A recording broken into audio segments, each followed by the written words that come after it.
வணக்கம். பைபிளை முழுவதுமாக வாசிக்கும் நம் லட்சிய பயணத்திற்கு உங்களை அன்புடன் வரவேற்கிறேன். இன்று நாம் லேவியர் ஆகமத்தில் 13வது அதிகாரத்தை வாசிக்க இருக்கிறோம். இதுவரை நாம் மொத்த நூல்களில் 8.57% நூல்களை வாசித்து முடித்துவிட்டோம். இன்னும் சில நூல்களை முடித்தால் நம் பயணம் வெற்றிகரமாகும். இன்றைய வாசிப்பின் மூலம் அந்த இலக்கை இன்னும் முன்னோக்கி நகர்த்துவோம். வாங்க தொடங்குவோம். தொழுநோய் பற்றிய சட்டங்கள். ஆண்டவர் மோசேயிடமும் ஆரோனிடமும் உரைத்தது. ஒருவர் உடலில் தோல் மீது தொழுநோய் போன்று ஏதேனும் தடிப்போ சொரிசிரங்கோ வெண்படலமோ தோன்ற அது தொழுநோய் என ஐயமுற்றால் அவர் குருவாகிய ஆரோனிடம் அல்லது குருக்களாகிய அவர் புதல்வரில் ஒருவரிடம் கொண்டு வரப்பட வேண்டும்.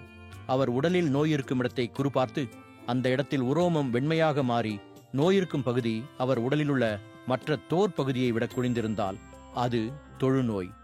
அவரை பார்த்த குரு அவரை தீட்டுடையவர் என முடிவு செய்வார். அவர் உடலின் மேல் வெள்ளைப்படலம் இருந்தும் அந்த இடம் மற்ற பகுதிகளில் உள்ள தோலைவிட குழிவாயிராமலும் அதன் மீதுள்ள உரோமம் வெண்மை ஆகாமலும் இருந்தால் குரு அவரை 7 நாள் அடைத்து வைப்பார். 7ஆம் நாள் அவரை பார்க்கும்போது நோய் பரவாமல் குறைந்திருந்தால் மீண்டும் 7 நாள் குரு அவரை அடைத்து வைப்பார். 7ஆம் நாளில் மீண்டும் அவரை அழைத்து பார்வையிடுவார். நோய் பரவாமல் குறைந்திருந்தால் அவர் தூய்மையானவர் என குரு தீர்ப்பு சொல்வார். அது சொரிசிரங்கு. அவர் தம் உடைகளை துவைக்க வேண்டும். அவர் தீட்டற்றவர் என அறிவிக்கப்பட்டவர் தம்மை குருவுக்கு காட்டியபின் மறுபடியும் சொரிசிரங்கு அவர் உடலில் ஏற்பட்டால் அவர் தம்மை குருவிடம் காட்ட வேண்டும். மீண்டும் சொரிசிரங்கு அவர் உடலில் இருப்பதை குரு கண்டால் அவர் தீட்டுடையவர் என அறிவிப்பார். அது தொழுநோய். ஒரு மனிதர் தொழுநோயாளி எனில் அவர் குருவிடம் கொண்டு வரப்படுவார். தோலில் வெண்ணிற தடிப்பு இருந்து அது உரோமத்தை வெண்மையாக மாற்றி திறந்த புண்ணாயிற்று என குரு கணிப்பார். அது அவர் உடலில் நெடுநாளாயிருக்கும் தொழுநோய். குரு அவர் தீட்டுடையவர் என அறிவிப்பார். அவரை அடைத்து வைக்க வேண்டும். அவர் தீட்டுடையவரே. வெண்குட்டம் உடலில் பரவி நோயாளியின் கால் தொடங்கி தலைவரை குரு காண்கிற எல்லா இடங்களிலும் தோலில் படர்ந்திருந்தால் அவரை சோதித்து பார்க்க வேண்டும். அவர் உடலில் முழுவதும் நோய் படர்ந்திருந்தால் அவர் தீட்டற்றவர் என குரு அறிவிப்பார். உடல் முழுவதும் வெண்மையாகிவிட்டதால் தீட்டற்றவர். ஆனால் திறந்த புண் காணப்படும் நாளில் அவர் தீட்டுள்ளவர். எனவே திறந்த புண்ணை கண்டால் அவர் தீட்டுள்ளவர் என அறிவிப்பார். திறந்த புண் தீட்டுடையது. அது தொழுநோய். திறந்த புண் மாறி வெண்ணிறம் அடைந்தால் அவர் குருவிடம் வருவார். குரு அவரை சோதித்து பார்ப்பார். நோய் தழும்பு வெண்மையாகி மாறிற்றெனில் அவர் தீட்டற்றவர் என குரு அறிவிப்பார். அவர் தீட்டற்றவர். உடலில் கட்டி ஏற்பட்டு அது குணமாகி கட்டியிருந்த இடத்தில் வெள்ளை தடிப்பு அல்லது சிவப்பு கலந்த வெண்மை மறு தோன்றினால் அதனை குருவுக்கு காட்ட வேண்டும். குரு அதை சோதித்து பார்ப்பார். அந்த இடம் மற்ற தோலை விட தாழ்ந்து அந்த இடத்தில் உரோமம் வெண்மையாக மாறியிருந்தால் அவர் தீட்டுள்ளவர் என குரு அறிவிப்பார். அது கட்டியால் உண்டான தொழுநோய். குரு அதை சோதித்து பார்க்கும்போது அதில் வெள்ளை உரோமம் இல்லை என்றும் மற்ற தோலை விட குழிந்திராமல் சற்று கருமையாக மட்டும் உள்ளது என்றும் கண்டால் அவரை 7 நாள் அடைத்து வைப்பார். தோலில் புள்ளி படர கண்டால் அது தொழுநோய். அவர் தீட்டு உடையவர் என குரு அறிவிப்பார். வெள்ளை மறு பரவாமல் அது இருந்த இடத்தில் மட்டும் இருந்தால் அது கட்டியின் தழும்பு. எனவே அவர் தீட்டற்றவர் என குரு அறிவிப்பார். ஒருவரது உடலில் நெருப்புப்பட்டதனால் தீக்காயம் ஏற்பட்டு நெருப்புப்பட்ட இடத்தில் சிவப்பு அல்லது வெண்மையான மறு தோன்றினால் அவரை குரு சோதித்து பார்க்க வேண்டும். அந்த மருவில் உரோமம் வெண்மையாக மாற அந்த இடம் தோலை பார்க்கிலும் குழியாக இருந்தால் அது நெருப்பினால் ஏற்பட்ட தொழுநோய். அவர் தீட்டுள்ளவர் என குரு அறிவிப்பார். அது தொழுநோய்தான். அதை சோதித்து பார்க்கும் குரு அந்த மருவில் வெள்ளை உரோமம் இல்லை என்றும் மற்ற தோலை விட குழிந்திராமல் சற்று கருமையாக உள்ளது என்றும் கண்டால் அவரை 7 நாள் தனியாக வைப்பார்.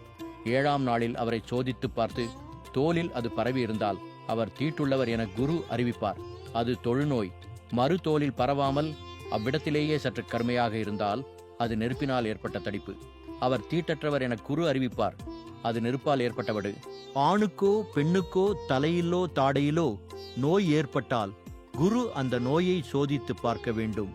நோயுள்ள இடம் குழிவாயும் உரோமம் பொன்னிறமாகவும் குறைவாகவும் இருந்தால் தீட்டு என குரு அறிவிப்பார். அது தாடையிலோ தலையிலோ ஏற்படும் சொறி வகையான தொழுநோய் ஆகும்.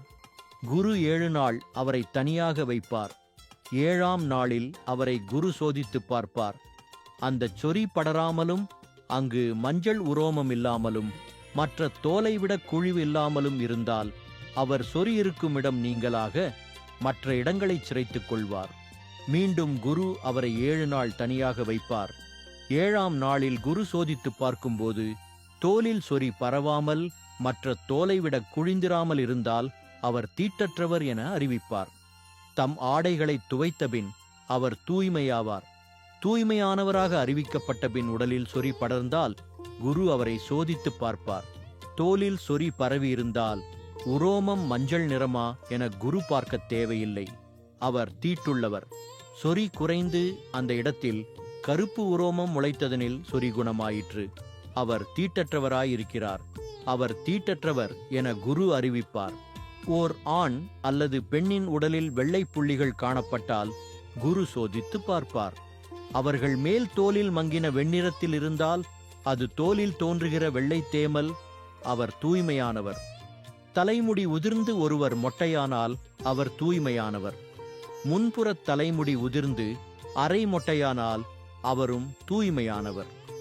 மொட்டை தலையில் செந்நிறம் கலந்த வெண்மையான புண் உண்டானால் அது தொழுநோயின் தொடக்கம். குரு அவரை சோதித்து பார்ப்பார். அவரது மொட்டை தலையிலோ அரை மொட்டை தலையிலோ உடலின் தோலில் தோன்றும் தொழுநோய் போன்ற செந்நிறம் கலந்த வெண்மையான தடிப்பு இருந்தால் அவர் தொழுநோயாளி. அவர் தீட்டுள்ளவர். அவர் தீட்டுள்ளவர் என குரு அறிவிப்பார். ஏனெனில் நோய் அவர் தலையில் உள்ளது. தொழுநோயால் பாதிக்கப்பட்டவர் கிழிந்த உடை அணிந்து தலை வாராமல் மேலுதட்டை மறைத்துக்கொண்டு தீட்டு தீட்டு என குரல் எழுப்ப வேண்டும். நோயுள்ள நாளெல்லாம் அவர் தீட்டுள்ளவர். எனவே தீட்டுள்ள அவர் பாளையத்துக்கு வெளியே தனியாக குடியிருப்பார்.